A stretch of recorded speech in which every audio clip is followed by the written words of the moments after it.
Africa is my dream. Statement of what I am not. Full is me like a blur image. Complex, complicated is my reality. Gigantic configuration cover the wall of my mystery.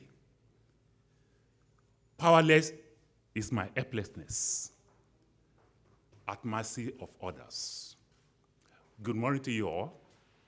It's good to be here with you all today to demonstrate and look at the perspective of what's going on in Africa today, as it was, and what's going to be the future of Africa. Before that, I would like to give you the 3 stages in African life. 3 stages in African life. The first stage was sacred nation state. Sacred nation state. This is a stage where everything is organically made. Purity was the norm, was natural and undiluted. The second stage was proving nation state. Proving nation state. This was artificially made, concocted by the outsiders to suit their own purpose. Disarray, made to be unnatural, in position to make and move away from what was sacred state. The third state is sterile state, nation state. This is where we are right now. We are so sterile, unproductive, stand still, not know what to do with what is wrong, with one condition. Still repeating your condition like a broken record. Stand still and looking for help from outside to do what you are supposed to do for yourself.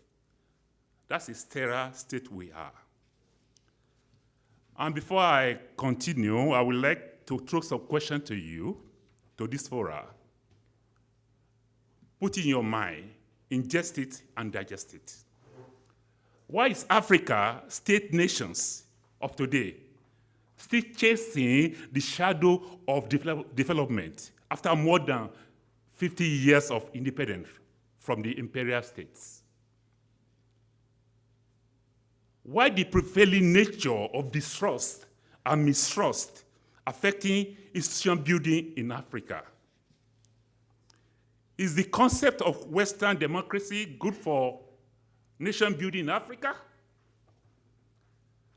How do you see China right now in Africa? Is that not second slavery? Then come to durability of peace. Is durable peace possible with an autocratic but benevolent leadership that is allowing sustaining nation building like Kagame, or democratic dispensation that is fostering poverty and culture of corruption in Africa like Nigeria? Let's think about that. I'm here to be with you for a little while. Africa, as we know, is very diverse in relation to our people, language and culture. Africa is very heterogeneous in characteristic, a multidimensional layer of what is seen by many as firstly conscripted and constituted into 53 nation states in terms of independence for the sheer will and direction of the imperial masters. It is bemused to say that most of these artificial states created almost 51 years or so ago, from Angola to Zimbabwe, are facing a lot of problems and can barely meet the yardstick of the prototype state of the Western world. The reason might be adduced to bad governance, bad economic policies, and lack of vision for our people. It is very paradoxical to see that a continent that is buoyant with natural resources and good climatic conditions is the bane of misery and want. It is very sorry state to see a continent that is buoyant, still standstill, and cannot move itself forward among the comet of nation states. Africa is a resources-rich continent, and one of the most endowed in the world. One of the 21 known mineral resources in Africa, in the world. And we are one of the top 5 in terms of export of crude oil. All other petrol products, natural gas, diamond, and coal. To illustrate its resources abundance, Africa produces an estimated 10 million barrels of oil per year. And its total share of world crude oil production is about 12% compared to the world standard. Nigeria, a leading producer, accounts for more than a quarter of African oil production. In addition, Africa accounts for 18% of the world liquefied gas. African abundant mineral and human resources and the enormous wealth they produce have not, however, translated into poverty reduction, long-term economic growth, increased livelihood to welfare of the majority of African people. Therefore, to buttress the point of view, I will endeavor with my looking glass to analyze the reason for the sorry situation in Africa today and the reason why most African nation states could not live up to the expectation and yearning of our people, as well as that of the expectant world. It is sad to say that in this 21st century of technological advancement, Africa is still struggling to define its identity among the comet nation states. But it's also good to recognize that one cannot compare 51 years or so of African experiment with nation statehood with that of the West that was organically germinated more than 500 years ago. To understand the reason why African states failed, one must look to how we get to where we are today. The concept of nationhood is not new to African people. The pre-colonial period was an era full of states, story, and oral tradition of people from great empire with homogeneous aspiration. The medieval empire from Benin to Songa was very homogeneous in its characteristic. Their foundation was very organic and comparable to the European empire of that period of time. According to oral tradition and archaeological discovery, most of these great empires have an individual philosophy and identity, which lead to consciousness of a kind. This is a notion to see oneself through one common language and culture. Yes, I'm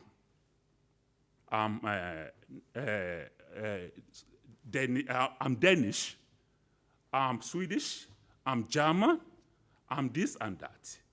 Just identify yourself with your language and culture. Your language is who you are, and your culture is what you are, and which you identify with. Therefore, the notion of nationhood is an extended family based on common language and culture.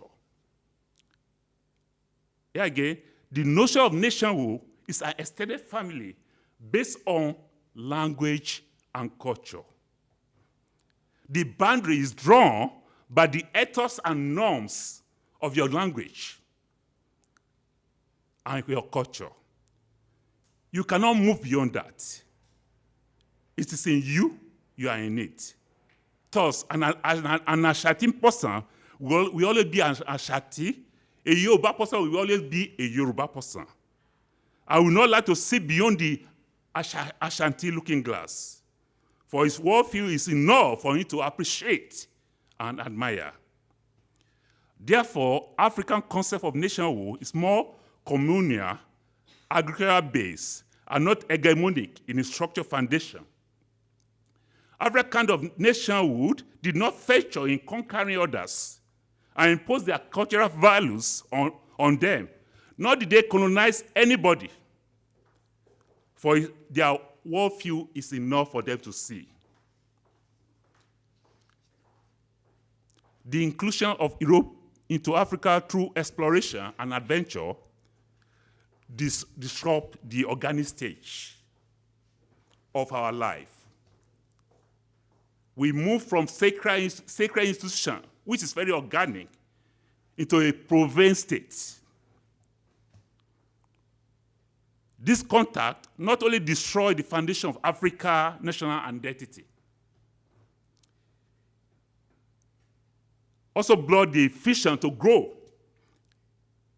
and we cannot develop ourselves naturally anymore. It alienated us from who we are, what we are supposed to do, and the natural progression is no more there for we as Africans. That's why I'm wearing this right now.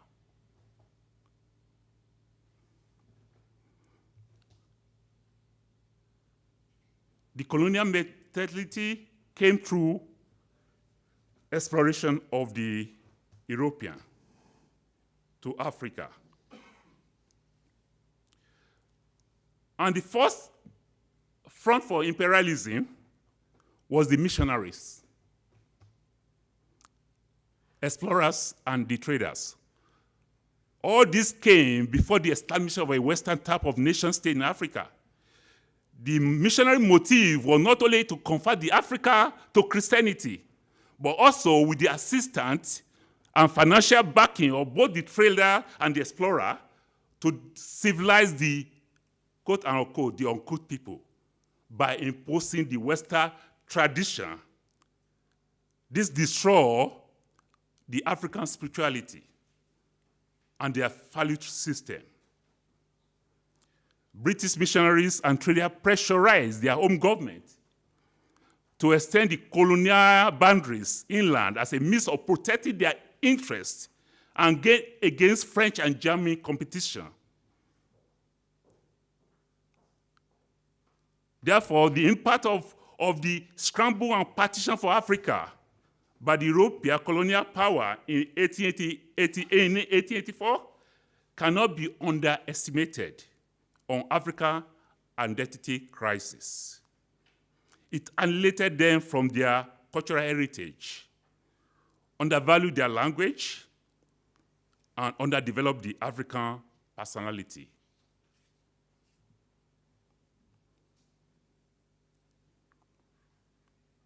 The European inclusion into Africa brought a lot of stuff to our growth in terms of their own value system. Because colonial expansion both necessitated and facilitated the active exercise of the scientific imagination.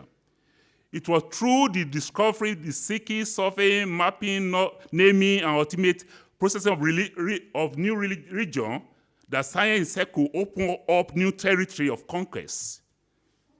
Among them, cartography, geography, botany, philology, and anthropology. As the world was literally shaped for Europe through cartography, they were able to see and move according to their own plan. Colonialism did a lot of disservice to the African people in several ways. It uprooted them from their natural land and forcefully integrated them with people from other different cultures. Again, colonialism did a lot of disservice to African people in several ways. It uprooted them from their own natural land and forcefully integrated them with people from other different cultures. Most of these partitions were not for the best interest of the African society, but rather catered to the need of the Western imperial masters. African society were put apart and disjointed, put together to create confusion and to have an upper hand over them. It was a matter of divide and conquer in the chessboard game of the colonial master. Thus, people who did not have common history, culture, language, and religion were bound to make a new nation state, fashioned not by the people themselves, but by the colonial power. It is interesting to know that Nigeria, where I was born, was one of the nation states conscripted by the British, and we have more than 500 ethnic tribes. Bad-Oke also comprised of 6,000 tribes or ethnic nations. How do you want them to function well when it was not built on a solid ground? How do you want them to work together without suspicion of each other's motive? African nation states were put together not a matter of sheer will or vision to be together, but were artificially created to serve the interests of the colonial masters. For a nation state to function well, its durability must be constant and must be ideologically in orientation. A nation state must be well defined in structure, and its foundation must be legitimized, not through sheer force, but by cooperation and with the will of people. Africa, today, as we see it, is still chasing the shadow of development. Because the leader that brought all these states together were not prepared.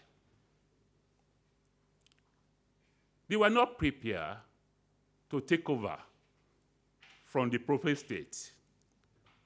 But when they took over from the prophet state, what happened? Just like you bring me to your house, you welcome me as your guest, and then I take over the house from you. What will happen?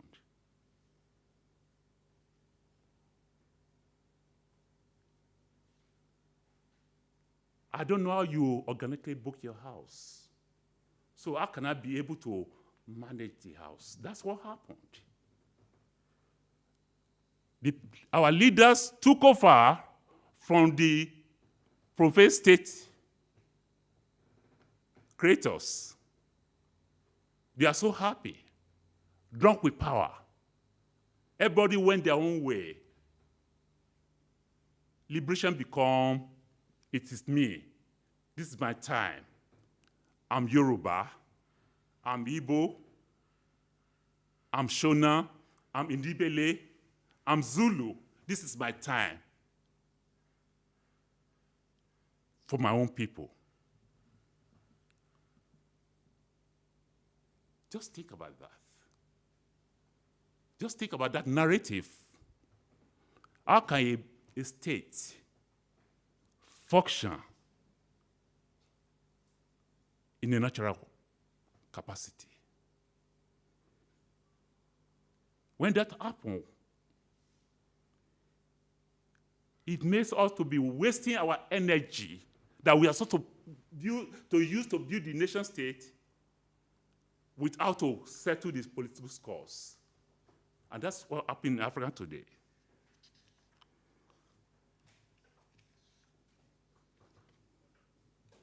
Another factor that led to the stifle of nation-state formation, as well as the failure to move forward, is indirect rule that was introduced in Nigeria by Lord Lugard as a concept of nation building in the Nigerian state. Because they don't know what to do, how to do it. How can we put 500 million people together, 500 ethnic nations together, and still be able to function well? So they have to use direct rule for the southern part and indirect rule for the northern part. And that really caused a lot of division. Because I leave you in your own space, just rule yourself, but be reporting to me.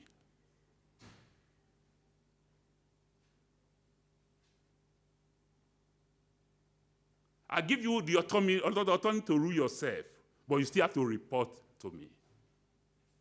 So those kind of things cause confusion for Africa development.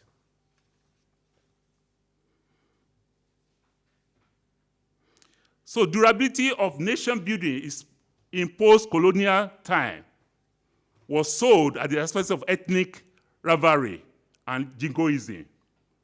What was in for my people was the language of democratized process in Africa. How we could share the national cake was the watchword for nation building.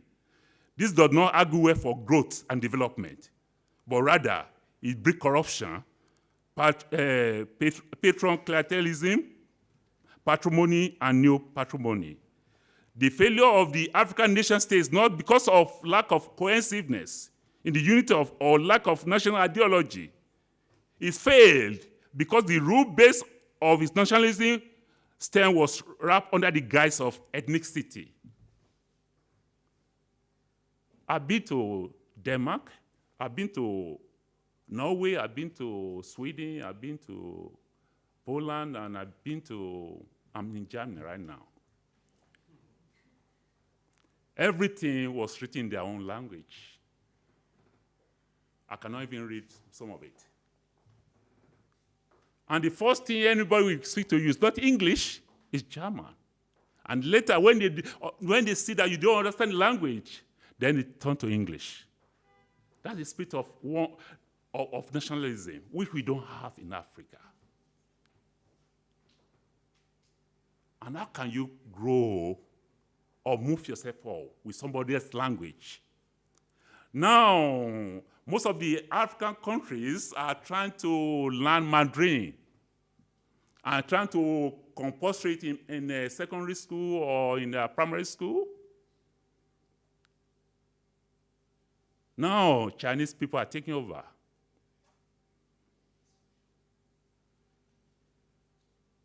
You see, we are moving from one problem to the other. In Nigeria, my language is not compulsory for my people. But they are trying to make my people to be learning Mandarin, which is Chinese language, just in order for them to develop. Is that not something? So Africa, we still have a long way to go in terms of nation building. Until we be like what happened in the Eastern Europe, until we be like Germany, Denmark, and Sweden, and all those countries that have a nationalistic outlook. Even United States have a nationalistic outlook. American first. We don't have that in Africa. We need to restructure all these countries in Africa in order to move forward. In order not to waste your time, I will end up with Africa of my dream. Statement of what I was, full of hope in language, culture, and history. Judge me with what I was, not what you are. Stop mold me to the reality of who and what you are. Africa of my dream is what I was. Thank you.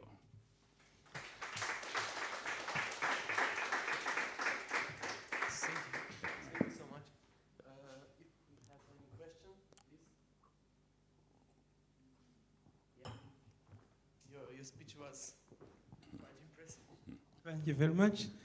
And thank you, the presenter. I really appreciate the observations you have made. But I also want to say that actually, much as our past history as Africans has been bad, there's a hope of ray. There is a ray of hope things are changing. People in Africa are becoming more and more aware of their rights. The entrenchment of constitutionalism in Africa is empowering Africans to determine their destiny. The observance of human rights, African people now are becoming more and more aware of their human rights and therefore are able to hold their leaders accountable. The interconnectedness of cultures and people in terms of globalization. Those days were true when we lived in our own, enclaves in terms of tribe, religion, and whatever. But today, given the situation that people are moving from one area to the other, people are going to schools that are outside their own worldview, this brings a new intermarriages. For the case of Uganda, for example, we have lots and lots of cross-ethnic tribal intermarriages. And as a result of these intermarriages, new generations are coming up. New generations who will ask some of really the things that were held in the past as sacred, like tribalism, like religionism, they don't make any sense. So the hope of Africa is, for me, lies a lot in the new generation, globalization. Now Africa cannot afford to live by her own, in her own world. It has to live in the context of the global world. So all these are influencing and impacting on Africa and therefore giving a new Africa. Africa that learns from her past history in order to know where she is and determine where she wants to go. Thank you. Another comment? Okay. Thank you very much. I have a friend in Madrid that's come from Congo, and he's also very upset when Spanish TV on the weather, and it's a heat in the climate, in the weather, and the TV said it's an African wind that is coming to Spain, and we felt this heat, and he's calling always. This is not an African heat; it's an Saharan heat. In Africa, there is many climates. And it's very big. Then it's going to the point that is still the people are talking about Africa. For Nigeria will be the population like Europe in 2050. Then it's time to talk about Nigeria, talk about Congo, or talk about more specific, because it's so huge country that is. We would like to allot this nice picture of Africa, that is Africa united, but I think it's so big that it's time to speak, to talk about a specific, because I don't know if you have something in common, someone from Guinea or to someone to Tanzania. Could be not. It's like someone from, I don't know, and from Algarve and someone from Estonia. Well, of course there is some heritage in common, but someone from south of Portugal with someone from in Estonia, yeah, they are European, but this could be another approach to the so huge continent, so a lot of people. Yeah, Thank you. Thank you. Yeah.